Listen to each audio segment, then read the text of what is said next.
convenience. Thank you. I appreciate that. I call this meeting to order. All right. What do we got on our agenda? Do we have an approval for the agenda? A motion to approve? Move we approve the agenda as presented. Rolling Clark, El Paso County, second approval of the agenda. All right. All in favor, say aye. Aye. All right. Not seeing any dissenters. It's approved. Good job, team. All right. See consent items. That's all right. Great.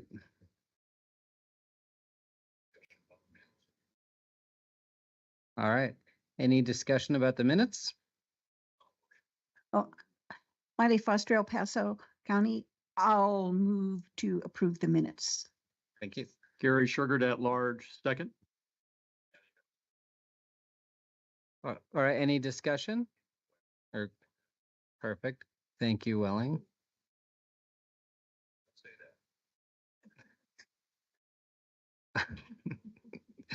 Any comments about the minutes?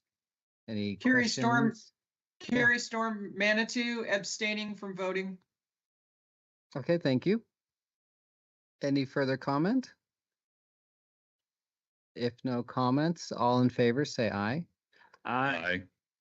All opposed or any opposed? Not hearing any, we approve.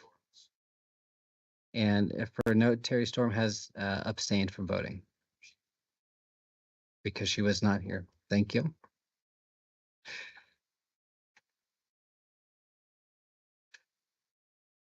All right, moving along.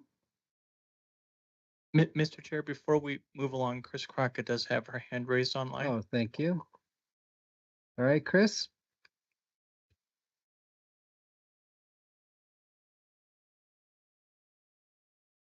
And Chris, I think you're muted still.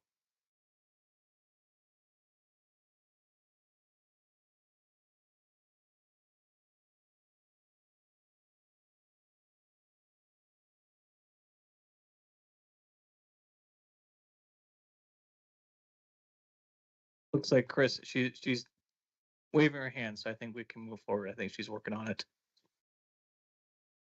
Okay. All right, no other public comment? Well, so I'll just do my spiel. Okay.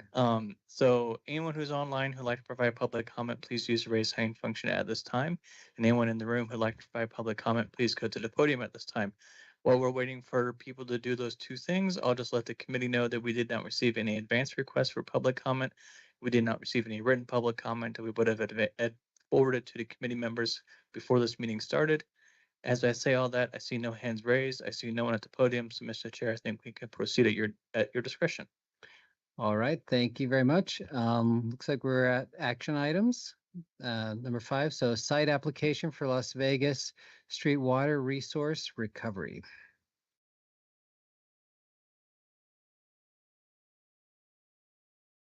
And Angie, do you introduce it?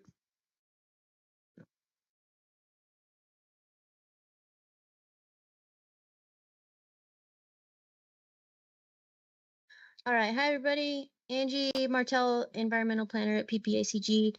So I'm just going to she'll introduce herself. But so this application was presented by to the Lower Fountain Water Quality Management Association and was recommended for, oh, you got it all right there. It was recommended for review by the SARC. They recommended it for, the SARC heard it, recommended it for review, and was previously contingent on the Water Quality Management Committee hearing it this morning. And so we had that meeting this morning and they recommended it for approval as well. And so now Jenna's here going to present to you on what the site application is. Hello, everybody. Thank you so much for hearing us today. It looks like you can see my screen on your screen. Is that correct? That is correct. Always good to confirm. Thank you so much. I'm going to switch it to presentation mode and hopefully we're still good. I see nods and thumbs up. Thank you so much. I'll introduce myself. My name is Jenna Crouch. I'm an engineer and the design manager for this project at AECOM. And accompanying me from Colorado Springs Utilities, Lisa Walters with Colorado Springs Utilities. So we're happy to answer any questions that you guys have. We've prepared kind of a truncated presentation today. I see again nods, but if you have any more questions, we're more than happy to answer those. So we can talk at those at the end, or if you raise your hand, I'm happy to stop in the middle of the presentation. So our agenda today, we'll look over the project overview. I'll give a summary of that, and then we'll look at community impacts, and then we'll have kind of a period for Q&A, but of course you can stop me along the way. I have no problem with that. So the project overview here, as Angie mentioned, this is at the Las Vegas Street Water Resource Recovery Facility that is owned and operated by Colorado Springs Utilities. It's on the south side of the springs here at the Nevada Street exit. Some of you may be familiar with the location. It's just on that northeast side of I-25, just east of Nevada Street, between Fountain Creek and Las Vegas Street. The precise project location, so that is an existing facility, wastewater treatment plant at Las Vegas Street, but the precise location for this project is at the building that is in the red box. That building is the blended sludge pump station, and that is an existing and operating facility within the Las Vegas Street plant. So I'll be calling it kind of the Las Vegas Street plant because the long name is kind of a tongue twister. So when I say Las Vegas Street, I mean this plant and the project location. It is one of 2 water resource recovery facilities owned and operated by utilities. It processes wastewater from the central and southern parts of Colorado Springs, and it treats that wastewater that comes into the plant and then discharges it per permit regulations into Fountain Creek, which is just right next door to it. It currently receives and processes about 30 million gallons per day of wastewater, and it's permitted for 75. So it's running a little less than half capacity currently. So as I mentioned, within Las Vegas Street, we'll narrow into the exact project location. That's the blended sludge pump station, again, here in the red box. I might also call it the BSPS. Again, lots of tongue twister facility names here. So the BSPS itself, as well as the wet well that accompanies it, provides storage and pumping of sludge that are received into the Las Vegas Street plant. Downstream of the pump station where that sludge is pumped is through an 18-mile long pipeline that again is existing, and that pipeline goes all the way down to Clear Spring Ranch. Within the pump station itself, there are a total of 3 pumps currently. 2 of those were installed in 1983 and 1 pump was installed in 1987. It's a little scary, but those 2 pumps in 1983 are now more than 40 years old, which it's a little horrifying to think about. But since those pumps are aging, it's time to replace those guys. And we're also adding redundancy to that, which I'll get here in a second. And just to stress here that the BSPS is critical infrastructure, not that any other part of the plant is not, but since we're focusing on the BSPS here, it's critical infrastructure to the plant. If the pump station itself goes down, there's no other way to get sludge from the wet well down to Clear Spring Ranch. So we need to keep the BSPS in operation. So here you can see a couple pictures of the CAD models that we're working with on a project. I just think this is always fun to look at and see pictures of before and after. So that picture on the left with sort of the blue and yellow pumps, those are the existing 3 blended sludge pumps. And then on the right side in beige are the new ones in kind of that staggered configuration with 4 pumps there. So the idea with 4 here is not increasing capacity of the pump station. The intent is providing full redundancy at the pump station, meaning kind of focusing in on what we mean with redundancy, because I had this question earlier on in engineering and utilities, redundancy tends to be a good thing. You want to make sure you have full backup to keep these utilities running and not interrupt service for customers. So in this case with the 4 pumps, if 2, need to be taken down either for just regular maintenance or something has to be replaced on it, or if there's some kind of other emergency, we have 2 backup pumps providing that full redundancy within the pump station. So looking here at maybe how the community might be affected by this project. The first thing I've got on the screen here is just again a map of the facility, focusing on kind of what construction access would look like.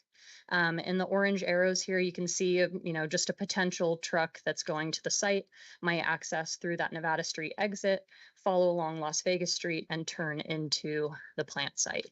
But there is no proposed work outside the fence of the wastewater treatment plant. Everything is within the facility, so any trucks going in would not be needing traffic control or road closures or anything like that. Everything is going to be contained within the existing plant site. Again, some more considerations here, just to note things that are not changing. Water quality at the tap is not changing. Water quality in Fountain Creek will not be changing as part of this project. Everything in the discharge stays the same. We're just replacing the pumps. None of the actual treatment mechanisms that treat the water, just the pumps that move it from A to B. The plant will still meet all of its water regulations per all existing permits, and there are no increase in water rates as part of this project either. That's it for me. Happy to answer any questions or discuss anything that you have on your minds. I want to welcome Ed Dills in, the chairman. Ed, and happy birthday. Oh, happy birthday. Thank you. That's not the reason I was late. Appointment with Sheriff Royable ran overtime. Let's put it that way. So kind of had to do that. Did you ask any questions, or are we just at that point? Okay. Okay. And again, I apologize. No worries. One question I do have, I see you have redundancy built in. Mm-hmm. And does that have some added safety features versus what we have now? In the event that we do have backup, overflow, what have you? Yeah, interesting question. So the piping within the plant, let me go back to the Revit model and see if I can just point at some things. I saw some things in what was sent out to us, but it's a little hard to tell. Mm-hmm. Yeah, I'm gonna see if I can move my cursor over to the other screen. Can you see my cursor? Yes. So on the right side again is the proposed model, is what we call it. You can see that the piping is rearranged within the pump station. In order to make room for that fourth pump, we moved this piping here, which is the influent piping that goes into the wet well on the other side of this wall. And that piping is moved to the east wall. That to say, because we're already moving piping and shutting down the pump station in order to put in all this new equipment, though there's no interruptions in service, when I say shut down, I mean we're going to be phasing in and out pumps and shutting valves in order to isolate things, that kind of thing. But because we're moving that piping and replacing some of that piping, that gives us the opportunity to also add some additional, what we call isolation valves, to isolate the system and allow for easier maintenance, turn some things off so we can disconnect other things without interrupting service. And there are some extra safety precautions within the building that don't affect the public necessarily, but just rating the things within the plant to be explosion proof where possible. Because you can imagine, if anyone likes science out there, that waste has methane expelling, and that's an explosive compound. So having things rated as explosion proof where there's waste floating around, as I might say, is another safety feature or a safety item upgrade for the operations staff. Okay. Yeah. You mentioned the age of the pumps that you're replacing. Mm. What's the life expectancy of those pumps, and what's the life expectancy of the pumps you're putting in? Yes, good question. So generally they do say 30-ish years, depends on your maintenance. Because they are quite large pumps. It's hard to tell from the scale, but the pumps are this tall. They're about the size of a Volkswagen Beetle, I would say. Do you think that's an accurate? They're large. Yeah, they're about the size of like a small Volkswagen. So because of that, the size actually does kind of give you an opportunity to replace kind of larger pieces, and you can do maintenance to sort of extend the life of your pump and make it happier for longer. But the current life expectancy of the old pumps was around 30-ish years. They're stretching to 40, but they're ready to be replaced now. And then the new pumps will be approximately the same, because although they are new pumps, the type of pump that it is, which is called a quadruple acting piston diaphragm, there's no end to tongue twisters on this project. The type of pump that it is a relatively simple technology in the way that they operate on the inside. So the technology hasn't changed a lot necessarily. We just need to get those new pumps in. But to answer your question, similar service life on the new pumps. Yeah. Chris online has a question. Can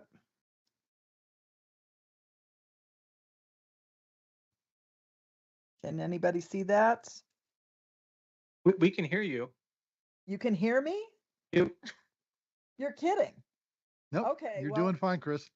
I apologize. I have grayed out controls here for both chat and mute, and it's telling me it's from your end, not my end.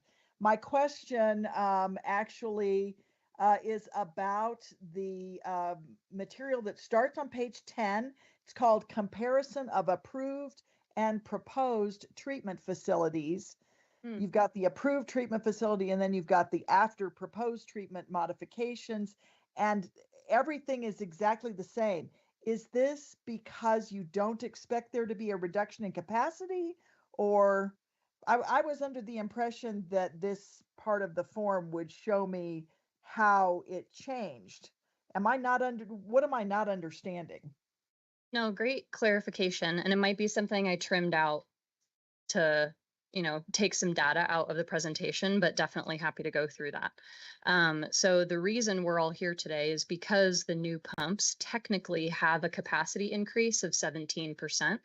The existing ones are 350, I think, or the firm capacity is 350. So what they would be running at day to day is 350 gallons per minute.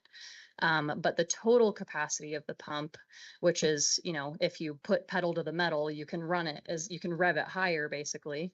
The capacity of the pumps, technically, the new ones is 17% higher than the old ones. So this means that we can't qualify it as an in-kind replacement. That 17% increase in capacity is why we're requesting approval for the project. Okay, thank you. Willie? Welling Clark, El Paso County. So with my understanding is I just want to clarify what it seems to be is that each individual of the new pumps has a 17% capacity greater than the old pumps. We have 3 old pumps. We're putting 4 new pumps in. That's right. So would that mean actually one is on standby as emergency backup if there was a failure or something like that from the standpoint of redundancy? Yeah, 2 are actually on standby. So the old configuration on the left, the blue pumps, that's like a 2+1 redundancy. So 2 duty, 1 standby. And the new configuration is 2+2, 2 duty, 2 standby. And so in the event that the 2 pumps that have been running every day for, 6 months or what have you, they maybe can both get taken offline and cycle in those other 2 pumps. Excellent. So in other words, you can take one down offline or 2 offline to do maintenance. Yep. To preserve it. Also, I believe, and correct me if I'm wrong, that what you're going to do with this is put the one in on the far right and then replace one for one so you phase it in. That's right. And not cut it out? Okay, Yep, great. you got it exactly right. So kind of phase 1 is moving that piping, the blue and orange piping on that left side snip, moving that blue and orange piping to the right-hand side of the new room. That's first phase, to get that piping out of the way. Then we've poured that new slab and we can slide that new pump 4 in. And then we'll do the same, take pump 3 out, put pump 3 in, and then do either 1 and 2 individually on the far left, or take them both out at once and put the new pumps in, and to keep it running continuously, essentially. Okay, great. And this is an administrative question. You may be able to help on this, John. On page 4-3, actually, I think it's page 12 of the PDF. I was noticing that there are names in there and there's signature or notification dates. And I noticed that the first notification date is filled out, but the others are not. Is that to come later on?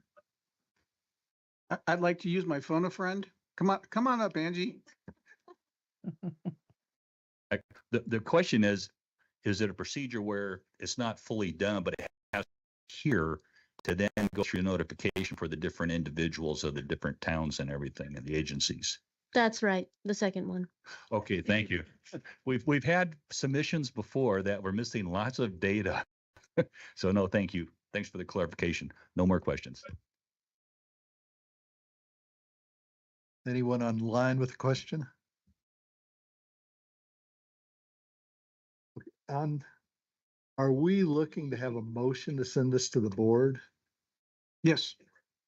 Okay. Okay, any other questions in the room? If there's no other questions, do we have a motion to move this forward to the board? Welling, Clark, El Paso County, motion to move this, recommend approval and move to the board. Chuck Theobald, City of Colorado Springs, second the motion. And any further discussion, comments online? I'm seeing none. So all in favor, say aye. Aye. Aye. Any opposed? Okay, thank you. Thanks, And again, I everyone, so much. apologize for interrupting your presentation. Oh, no, you're fine. I've done it a few times, so I'm on a roll. Thank you, guys. I appreciate your time. Yeah, I think we have you up again in a little bit too. So, okay, well, moving on, Danelle's online today, or are you covering for her, John? No, Danelle is, but I wasn't sure if Welling was going to make a motion to sing happy birthday, but perhaps not. Welling, Clark, El Paso County, CAC, motion that the board and all present sing happy birthday to Ed, because we understand you're still a toddler. You're only 68 years old. Is that correct? Yeah, I wasn't going to discuss that, but yes. I second Well- that motion. Okay. I didn't know we had an agenda change if it's. So hearing no dissensions, join me, please. Happy birthday to you. Turn your mic on. Happy birthday to you. Happy birthday, dear Ed. Happy birthday to you. Now, where's the paddle? It would break with that Oh, many yeah, years. we don't do that anymore. No, we don't know. Well, thank you, and I stalled and it still didn't work. No, So, what do we get? Is it UPWP? Is that what's next? yes, sir. So, yeah, Danelle's going to handle this, for us. At least I think she is. If not, then I will jump in. Nope, I am here and happy to handle it. Thank you all for being here, and apologies for not being there in person today.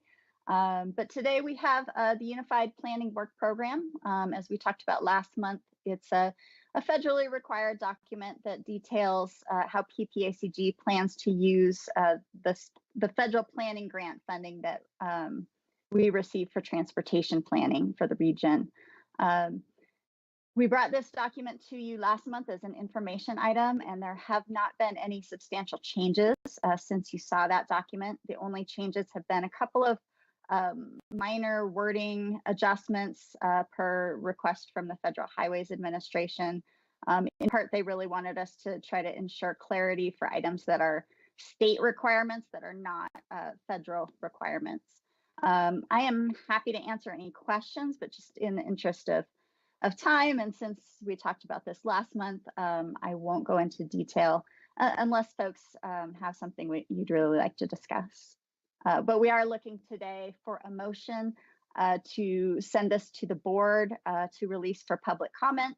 We'll have a 30-day public comment period, and then it will come back to the TAC, the CAC, and the board for a final approval. Okay. Miley? Miley Foster, El Paso County. There's a few typos in there. Is that the kind of thing that you need our help on, or it hasn't gone through that proofreading process yet? If there are typos and you would like to send them to me, I would be very, very happy to get those and make those changes. Yes. Okay, I'll just email them to you. Okay. Thank you, The Miley. ones that I found. Perfect. Anyone else with comment, question? Come on, Willing. Okay, yeah. No questions. It's public approval.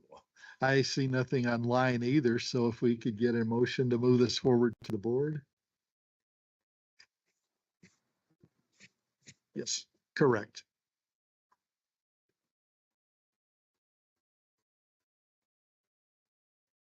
Wiley Foster, El Paso County. I'll make a motion to recommend the Pikes Peak Area Council of Governments Board of Directors approve the release of this Unified Planning Work Program for a public comment.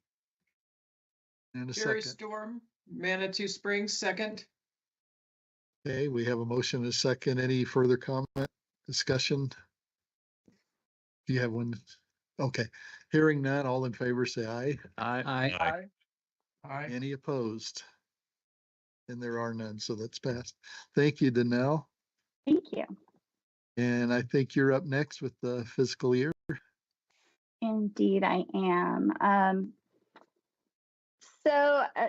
I think everyone knows, but just in case you're not aware, as the Metropolitan Planning Organization, the MPO, PPACG administers the process by which 3 federal funds and 1 state fund are awarded within our region for transportation work.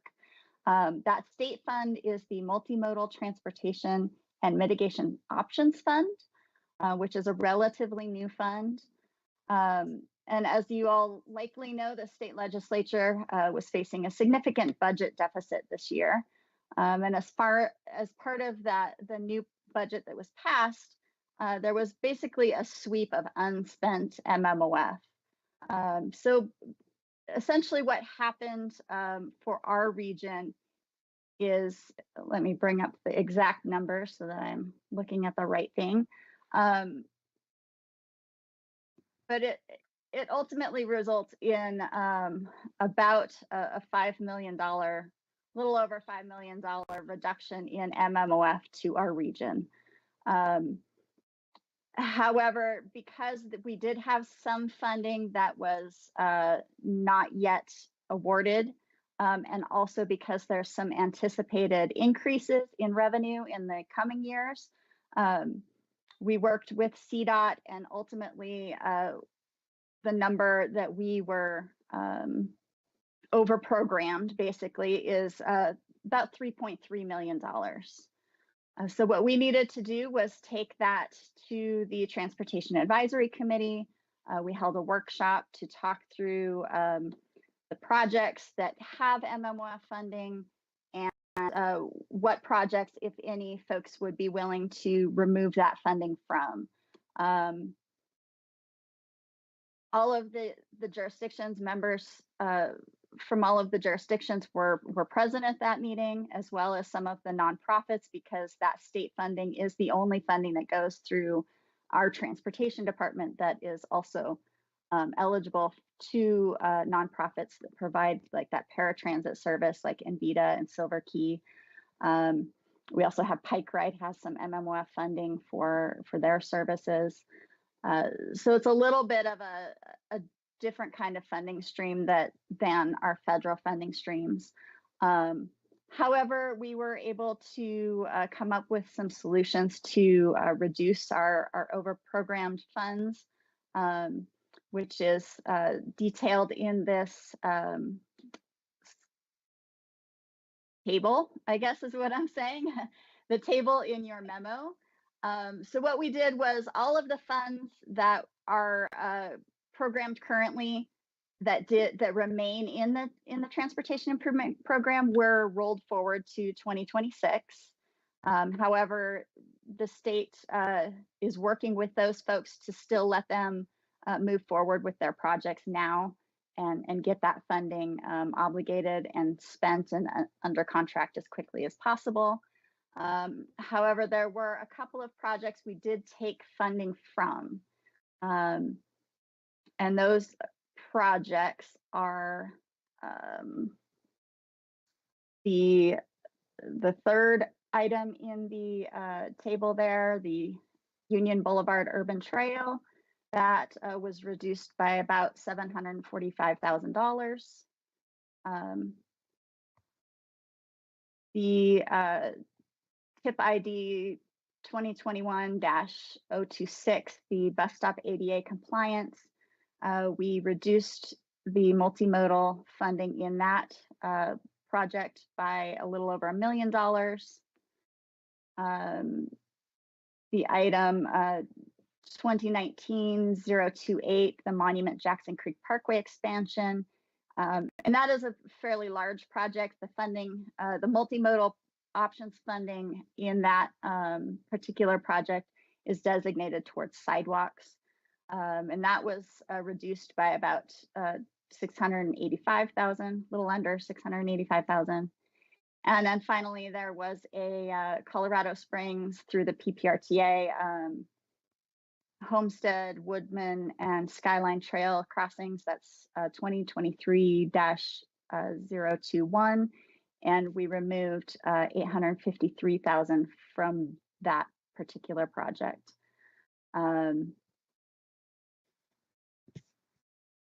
I would say that all of those projects that reduced their funding did so.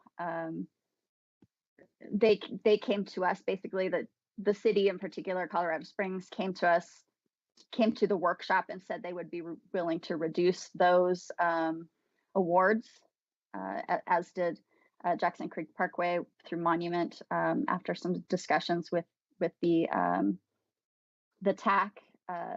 I would also say that the TAC kept awards, some priorities for the awards. They wanted to keep anything intact that was operational funding. So the funding for Invita or Pike Ride or some MMT funding for the downtown shuttle, they wanted to keep that intact. They then wanted to keep intact any project that was already under construction or those that were the closest to construction. So anything that was already had an intergovernmental agreement with CDOT or were well on their way toward getting into a place where they could go out to bid. So that we really looked at the projects as a group that were farther out for construction. Happy to answer any questions, but what we're looking for is a recommendation to the board to adopt this TIP amendment. Only question I have, Danelle, is will this be brought back at a later date? Obviously, if they had a project on the table, somebody wanted to do it. So is it just delayed or is it permanently pulled? It depends on the project. So in this case, 2 of the projects still have remaining things, and Creek Parkway actually has some multimodal funding still remaining. The 2 projects that did remove their funding are ones that are potentially will come back and ask for either future MMOF or a different funding source. And we'll take that into consideration when we go out for the next call for projects. Okay. Anyone online with a question, comment? And I'm seeing none in the room. Oh, Welling, go ahead. Thank you, Danelle. Welling Clark, El Paso County. I have a question and then a perception of reading this document 3 times over. The question I do have is with regards to the ADA project that's been cut, does that possibly put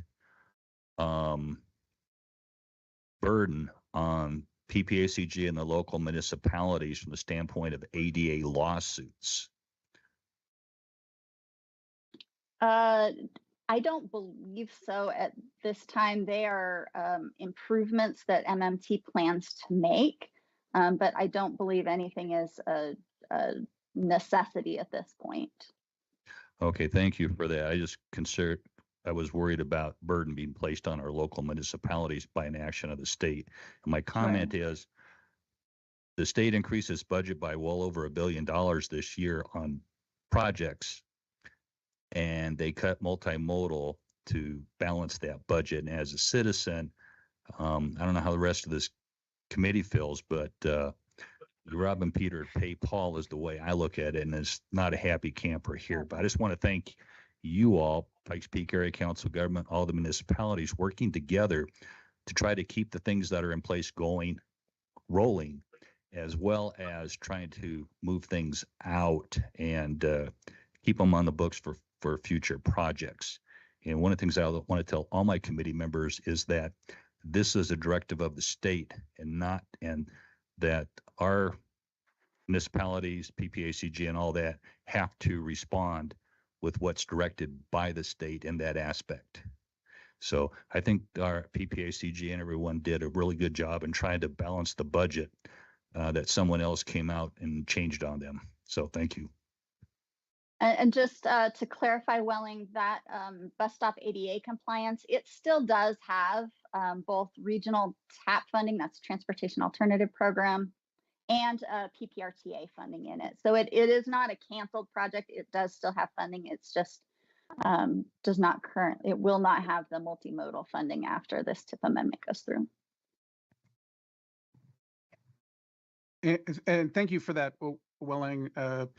If you don't mind, I would like to add one other party of folks who are not to blame. Please. And that's CDOT, Region 2 and CDOT as a whole, really, right? The state legislature dealt the cards, and our friends at CDOT are just playing the cards that they've been dealt.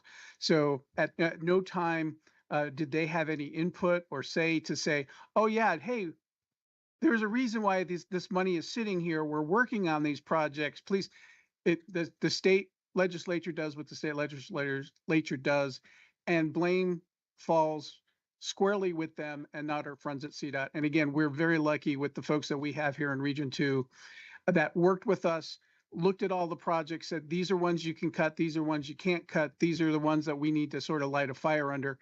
And they did a great job in helping all the jurisdictions through this process. So again, if you don't mind me sort of piggybacking on your comments, CDOT did a great job helping us through this. Yeah, Welling, Clark, El Paso County, and Mr. Chair and the CAC, with that, I would like in the recommendation that is voted upon that those very comments that was just announced by John somehow be put into our minutes, that we acknowledge the work done by the local municipalities, by PPACG and CDOT to try to balance the budget when you have had a rescission of funding that was planned for by higher entity. So I just want to say thank you for that. And was that a motion? I'll make this Welling, Clark, El Paso County. I'll make a motion to approve the recommendation, move forward to board as submitted, and also give a shout out, thanks, whatever wordage is proper, for our local municipalities, PPACG and CDOT and the other entities that worked on trying to balance a planned budget when you had a rescission of funding that was probably not expected. Motion. Go ahead. Is there a second? Okay. Second. Kylie Foster, El Paso County. I will second that motion. Any concerns, questions, comments? And I'm seeing none online, so all in favor, say aye. Aye. Aye. Any opposed? It'd be pretty bad if you opposed your own. And Ed, you don't always have to ask for ayes. You could ask for a harumph. Well, okay. All right. Well, now we'll move into some information items, and I think Angie's still here somewhere. I can't see through the wall, so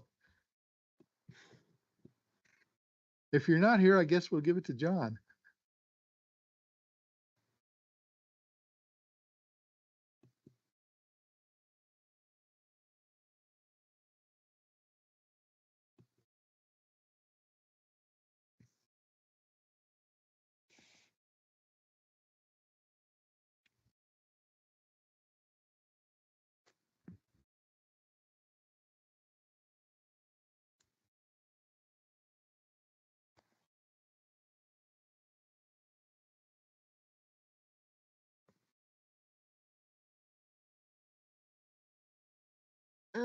Hang on. Oh yeah, I just get, okay. All right. Angie Martell, an environmental planner at PPACG, and Danelle asked me to come talk to you about what PPACG does with regional watershed planning and why we do it. So I'm here to do that. So what is a 208 watershed planning agency? Well, PPACG is the designated 208 watershed planning agency for the Pikes Peak region. That's also another tongue twister. I think that's maybe a theme in water, but we can just call it the 208 planning agency. It's designated under Section 208 of the Clean Water Act, so that's why we use the 208. And under that section of the Clean Water Act, it designates a network of all these entities to make sure we're protecting our water resources. That section of the act requires our state governor to designate planning agencies, 208 planning agencies, where it says this in the act, as a result of urban industrial concentrations or other factors has substantial water quality control problems. So generally, places that have more land use changes or impacts to the watershed see more challenges to water quality. We see that in our region where we have more impacts on the Fountain Creek watershed, where, centered on Colorado Springs and the development around. We have more challenges in the Fountain Creek watershed than we do in our watersheds that are to the west. I'll show you a map of that in a second. So these are designated the governor designates these areas, and there are 4 other designated planning agencies in Colorado. If there's no designated planning agency for an area, the state does any water quality planning and implementation that's required or needed. So we have some responsibilities being designated the 208 planning agency, and that basically comes down to developing our 208 plan and making sure that plan is implemented. That doesn't mean that I, as the water quality planner, have to implement everything that's in our 208 plan. We rely heavily on different entities that are identified in our 208 plan, and I'll talk about that more in a sec. And the implementation of our plan can be different depending on what the needs are for our region or for a particular watershed. So what we do in terms of implementation in Fountain Creek might be completely different than what we do in the South Platte. Also, what we're required to do is identify management and implementation agencies to help us implement the 208 plan. I'll get into that. And then adhering to Regulation 22, also called Site Location and Design Regulations for Domestic Wastewater Treatment Works. They found the longest name they could, and so then we just call it our site applications. So that you saw a site application earlier today, and I'll talk more about that as well. And so with all of this, we do tons of coordination. It's a huge region that we have to do water quality planning for. So we're coordinating with all the different water stakeholders that are in our region. So I'm regularly just reaching out to figure out what's going on in all of our watersheds. A few quick definitions before I go too far, just to make sure everyone's on the same page. You may already know this, but just for safety's sake. So point source pollution, there's 2 kind of broad umbrella types of pollution, and point source pollution and non-point. So point source is any pollution that comes out of a specific spot. We know exactly where it's coming from. It's being discharged. It's usually regulated under a permit. Not usually. It is, if it's discharging into any waters, it is regulated by a permit system.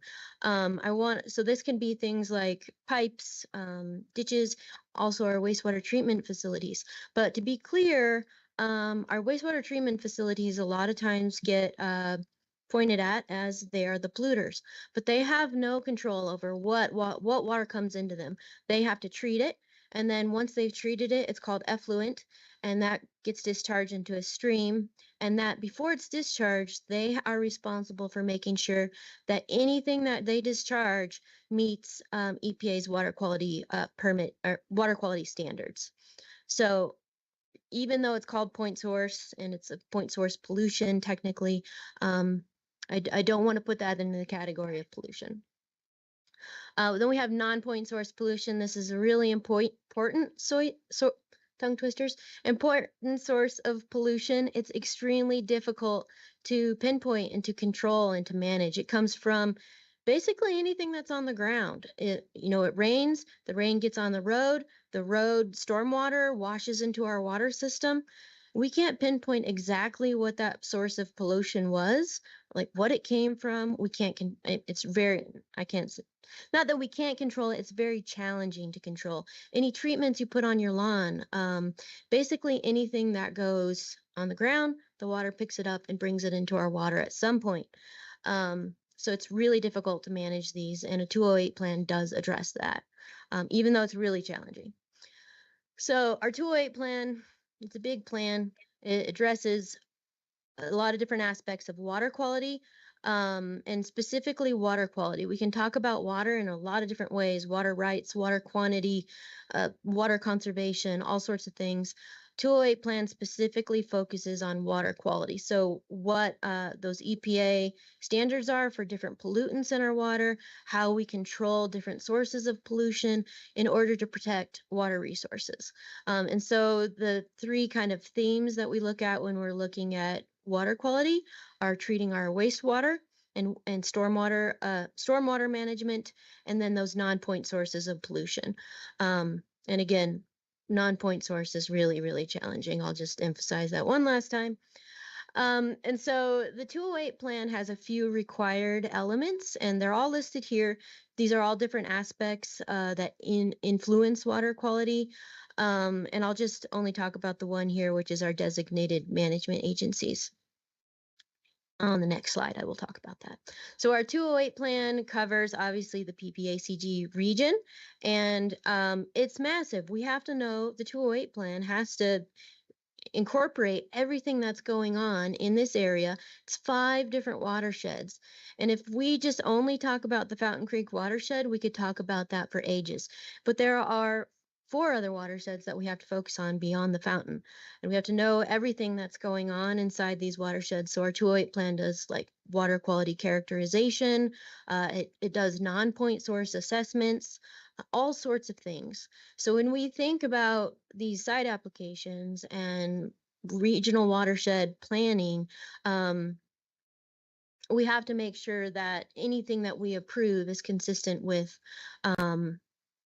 the goals of, I'll get into that in the next slide. Let me skip that for now. So our designated management and operating agencies help us to implement the 208 plan. And we couldn't really do it without them. So there's a few different management operating agencies that are or types of agencies that are outlined in our plan. They have specific authorities given under the Section 208 to help us implement. We have our water quality management associations or agencies. Right now, the only active one is the Lower Fountain. And they're responsible for different aspects of water planning. They're involved in our site application review process. They have a lot of different functions in terms of, we'll just say planning at a watershed scale. Then we have land use authority, which typically resides with towns, cities, and counties, and they're responsible for the oversight of any land use modifications which could impact or impair water quality. So if we're going to build a road, there are water quality implications of that. So that is not addressed in the 208 plan, and that's someone else's job, but it is addressed in our 208 plan. We also have watershed groups, and these are, like I'm blanking on their name. They typically focus on non-point source pollution. It's not, and the work they does is extremely important, but they're not given any specific authority under the 208 plan to implement any specific aspects of it. But we still do coordinate with them, and their work is really important. No, it's West Woodland Park area. Has a weird acronym. I can send it to you guys. Sorry about that. Another really important management operating agency that's outlined in our 208 plan are the wastewater operating agencies. So, and this includes anyone who operates a point source discharge permit. This can be municipalities as well, and industries. Think of the mine up Victor Mine. they have discharge permits. So they're responsible for different aspects of discharging that point source pollution and treating the water before it's discharged. And Section 208 of the Clean Water Act also has specific responsibilities and gives them authority in our 208 plan. But when we look at these site applications and when we're acknowledging them in our 208 plan, we also have to make sure that they have the long-term stability to operate their discharge facility. If a new treatment facility wants to come online and start treating water, we have to make sure they're going to be there forever. Because when you're in your home, you flush the toilet, good, you're all good. It goes out of sight, out of mind. But those treatment facilities have to keep treating the water 100% of the time. And if they go away or they're unable to, say, raise user fees to make upgrades to their treatment facilities, and they can no longer meet EPA standards, or they need to do change upgrades, whatever it is, we need to make sure that they're able to do that so they can continue to always operate their facilities. And then and I bring that up because there are some really smaller dischargers that are identified in our 208 plan that may be less functional than sort of, I don't want to say functional, but they're less established than like Colorado Springs Utilities or Cherokee Metro, something like that. So that's something that we need to keep our eye on. And then another really important thing is that they're required to provide what's called a coordinative mechanism. And that's a nice way of saying they have to collaborate with us. They have to, which is nice because then if they, email them, they have to respond. But anyway, so that's addressed in our 208 plan. Usually the coordinative mechanism is the 208 plan. Anything that they do or their permits has to be consistent with our 208 plan. We need to work together and make sure that everything is aligned. And so that we know that what's going on with water quality and so they know what's going on in terms of planning. So that brings us to the site applications and why are we having you review these site applications? So it's actually addressed in our 208 plan. It outlines our application review process. So by the time an application comes to you all, it has been seen by the Water Quality Management Agency, or whoever's operating in their place, which is if there's no Water Quality Management Agency, then the city or county will fulfill that function. After that, it goes to the Site Application Review Committee and then our Water Quality Management Committee. So it's been pretty well vetted by the time it gets here. But you're still another set of eyes that we want on that application.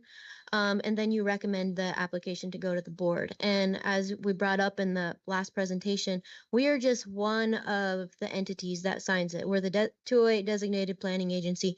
We're one signature block on that application before it goes to CDPHE for final review. And you saw there's other entities that also have to review it that are outside of our process. So any application that we review has to be consistent with our 208 plan. This includes, things, the service area boundaries, things on their treatment capacity, their permits, but also it has to comply with the goals of our plan and make sure that it doesn't impair regional water quality. So that's kind of the situation on our site applications and why we bring them here. So if you would like to review the 208 plan, I'll share these slides with you. That's an active link there. Or you can also just go to CDPHE's website. You can click on the link here or just Google Pikes Peak Area 208 plan. It'll come right up. You can click on that and open the PDF and you can review it. And you can also reach out to me with any questions if you have any on the 208 plan. So, and here's my contact info. Any questions? Yes, ma'am. First of all, Welland Clark, El Paso County, excellent presentation. All the earlier presentations, compliments on your style and the presentations. It's clear, concise. Question I do have, about 2.5 years ago, this committee experienced a very interesting incident with regards to the Seven Falls sewage being trucked out of Seven Falls down to another area and being dropped in. Does 208 also cover trucked sewage or things of that nature? Does it cover all aspects or only what's in the ground? Yes, the short answer is yes, it covers that. But Okay. I've heard about this from a lot of people. I was not here though. Jared, quick, pull the fire alarm. So yes, that is something that we need to be concerned about from strictly from the 208 there's a water quality concern there. And so the SARC and the WQMC, they review that application and the water quality agency, and they're looking at it strictly from a water quality perspective.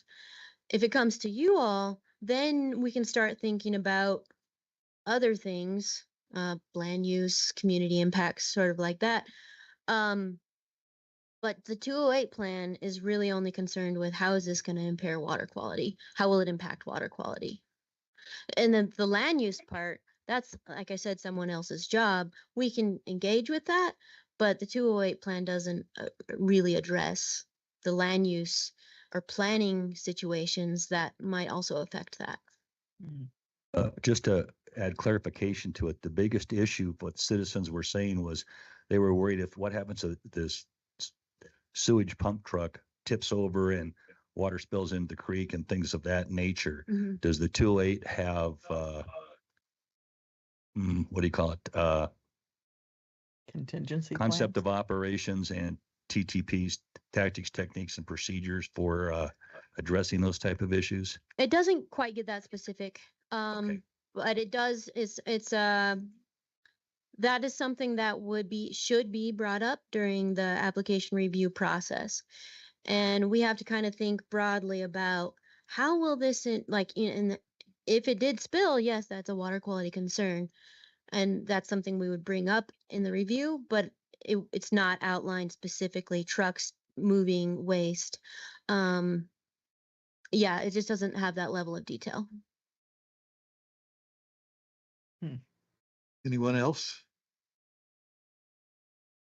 Can't even get John to comment. So I see no one online. Well, I won't be offended if there aren't any. okay. I don't see any others. So thank you very much. Thanks.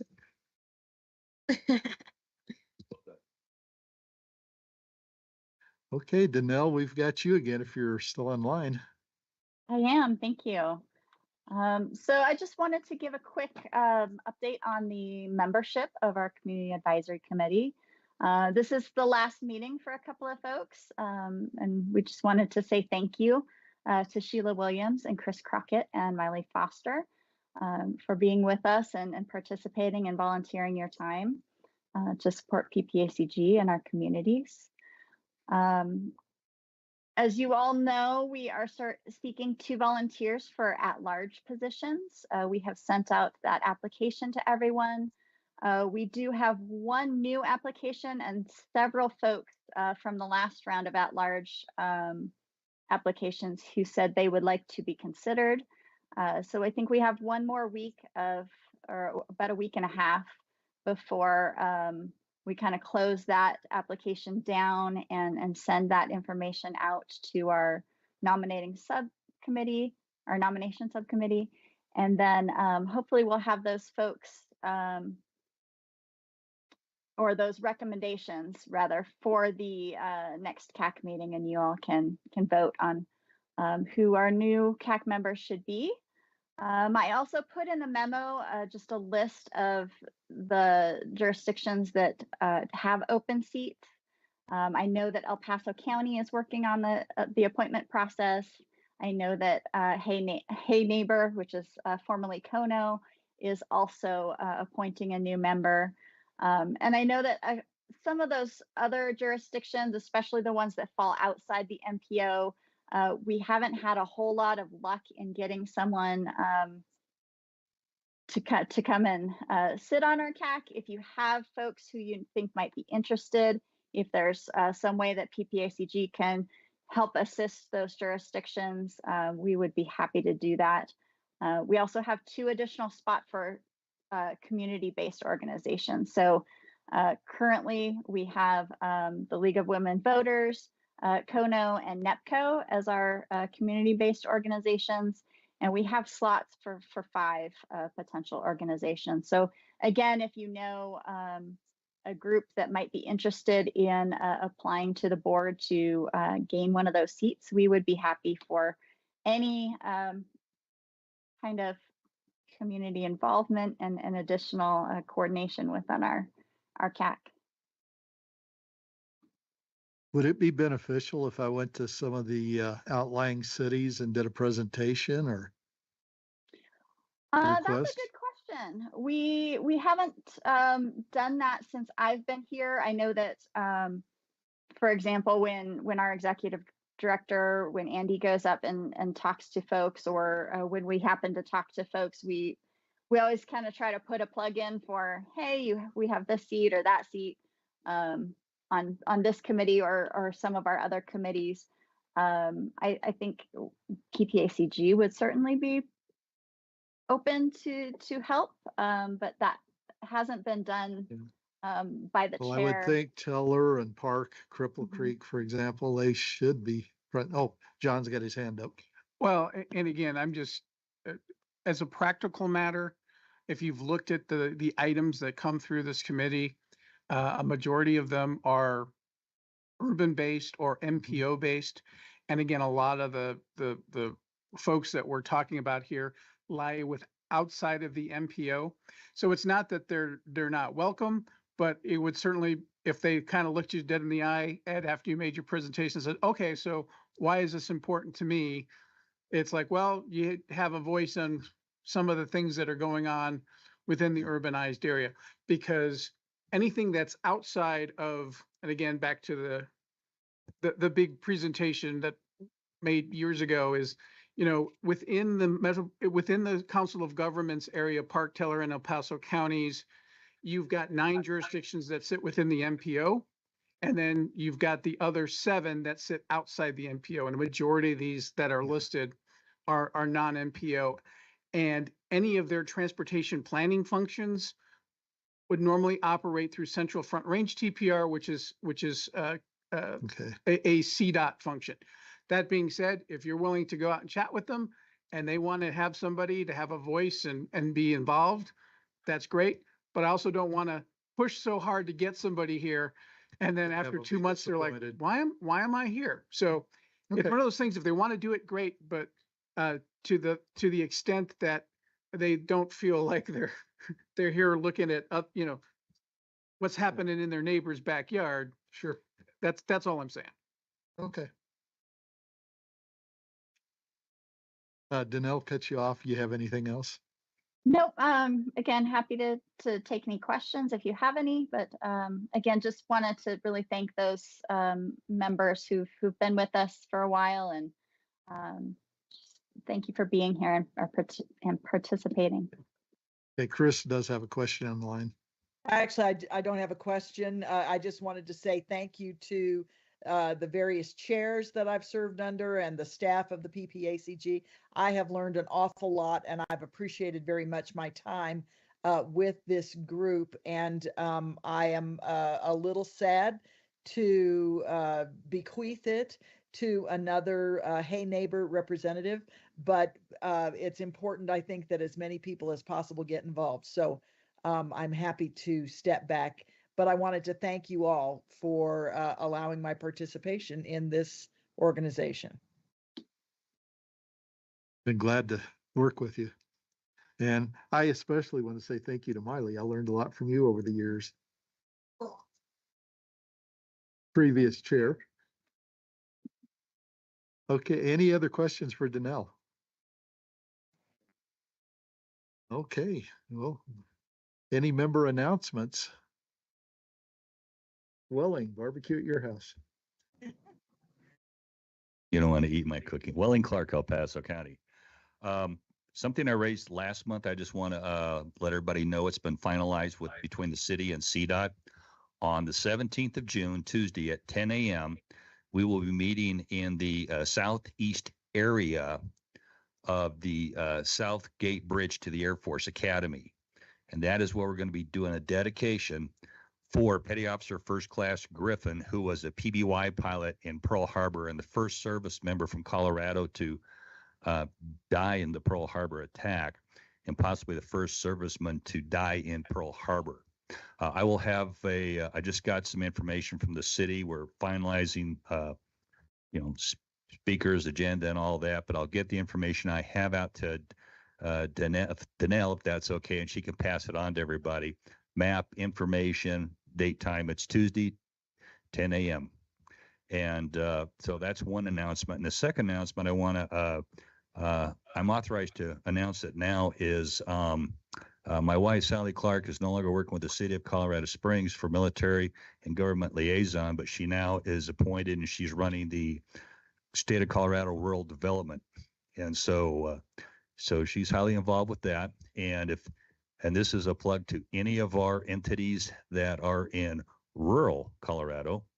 If they need projects like water cycling, treatment plants, things of that nature, that's what rural development does. It builds water projects, hospitals, things like that small municipalities can't do themselves. And also, this is my last meeting if the county does not re-up me. So I may be here next month, maybe not. I don't know. Thank you. From what I understand, the county's running behind because they've had some turnover in their appointment department. Let's put it that way. So I think you're going to be fine. John? I was going to say, do we know who we're supposed to call at the county to poke? I had contacted my county commissioner and asked her, and that's when she had filled me in that. Okay, so you've taken care of it. Yeah, and then Ryan Purcell, that was over the person that was in charge of that, he's out on medical leave, so it's kind of a double hit. So the county is running behind, so as far as I'm concerned, we're running as usual at this point. So let me get up in June now. Cool. Yeah, it may be June of next year though, isn't it? No, I think Ryan's scheduled to be back next week or so. So anybody else with comment announcements? And I don't see any more online. And if there's nothing else, we're adjourned. And again, Thanks I again, apologize for being late. No, and thanks again, everybody who's, this is their last meeting and your birthday. I feel bad. I should have gotten a cake. I think the unofficial rule is if it's your birthday, you got to let me know in advance.